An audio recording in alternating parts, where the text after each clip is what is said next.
સાહેબ આપણને ડેમોન્સ્ટ્રેશન કરીને બતાવે છે, તો આપણને સાહેબ સમજાવશે રમત, તો જરાક આપણે સાહેબ પાસેથી સાંભળીએ. મિત્રો અહીંયા કેટલા ગ્લાસ છે? 3 ગ્લાસ છે. કેટલા?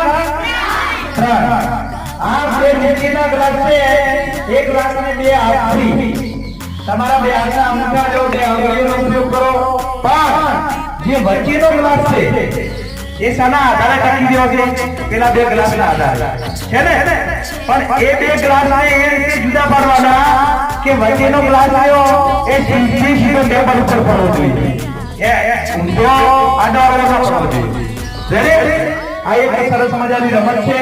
એ રમત આપણે તમને અહીંયા ડેમો બતાવું, પછી આપણે નાના નાના બાલિકાઓ છે જે બાલવાટિકાના પહેલા બીજા ધોરણના, એ બાળકોને અહીંયા આપણે એક પછી વારા ફરતી લાવી.